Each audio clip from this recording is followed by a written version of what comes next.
In this week's episode of Unknown Endeavors, we will be talking about 3 Alaskan legends. We will begin with the legend of the Kushtaka. The Kushtaka of the Alaskan Bermuda Triangle. So, starting with Alaska, I won't be going into too terribly much detail with the Alaskan Bermuda Triangle, but I want to focus a little bit more on the Kushtaka itself.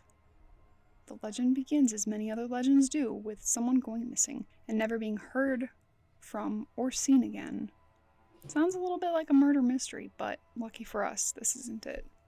The Alaskan Triangle got most of its attention when the United States Majority Leader Hale Boggs' airplane went missing with him in it, and you guessed it, he was never seen or heard from again because they believe he died on December 29, 1972, in Alaska. But enough with that murder, or thought of one. Since 1988, more than 1,600 people have vanished, and this means that roughly there are about 4 missing persons reports for every 1,000 people in Alaska, which is more than twice the national average of Alaska, which I'd say is a lot. But here's the real kicker. Could the Kushtaka be to blame for it? No one really knows for sure. The Kushtaka roughly translates to land otter man and is the Bigfoot of the Alaskan Triangle, or also known as the boogeyman, and a hobgoblin, which is said to be a mischievous imp or sprite. Legend says that the creature appears to travelers in irresistible form, like a relative or a vulnerable child. They then lure their victims to a nearby river, where it is said to tear them to shreds and turn them into another Kushtaka. Dogs were often a protector against the land otter people because these things were afraid of dogs, essentially. But the barking dogs forced the land otter people to show their true selves. So, always try to keep a dog on you, or, well, not on you, keep a dog with you if you're going to go exploring into the wilderness.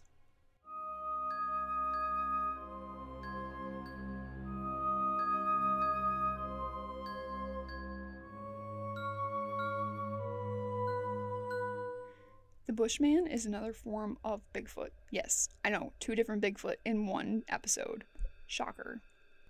But the story of the Bushman, or Tornets, has been told since the first people crossed the, excuse me if I pronounce this wrong, but the Bergen land bridge.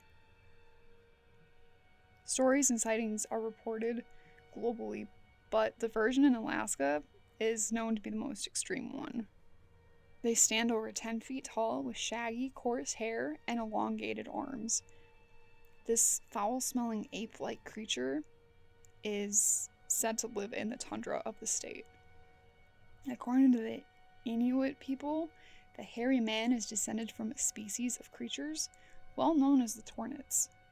The story says that the Inuit and the Tornets had lived peacefully in their villages close to each other, and they had shared common hunting grounds. The Inuits often built and used kayaks for hunting, while the Tornets were unable to master the building of kayaks.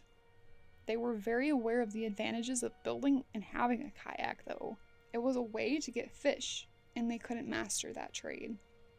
The Inuits and Tornets had a peaceful, harmonious relationship that sadly ended when a young Inuit was killed by a Tornet who had damaged a kayak.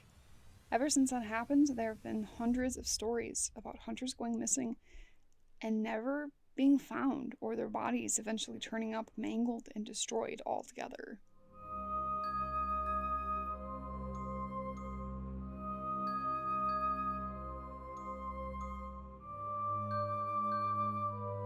I'm probably going to butcher this next legend, so bear with me. According to the Inuit legend, they tell the tale of the Qualupalik, who can be described as half human, half sea creature, kind of like mermaids. She lives in the Arctic seas, though, and is always searching for disobedient children who roam too close to the shoreline. Qualupalik is said to look horrible and tend to scare children while they wait patiently in the shadows so they can catch them. They have described her as having long, wild green skin and fingernails so long that they look like claws instead of nails. She wears a garment. I'm going to butcher this again, so hang tight. It's called the Amatuik, which is worn by Inuit women to hold their babies on their backs. Almost like a backpack. That's how she carries away unsuspecting children. The Inuit tell their children that if they are near the shore and hear humming, the Qualupalik is near. She normally tries to entice them to the edge so she can grab them and take them away somewhere. Some tales say that she eats the children, but others say she keeps them in a secret place, putting them to sleep so they don't escape. It is also said that she keeps the children and feeds off of their quote-unquote energy to stay young, to keep her shiny green skin looking young and her hair lustrous so it doesn't turn gray. Stay tuned for next week's episode where we will be talking about Arizona and 3 legends that may creep you out or may make you afraid to sleep at night. Thank you for listening to Unknown Endeavors.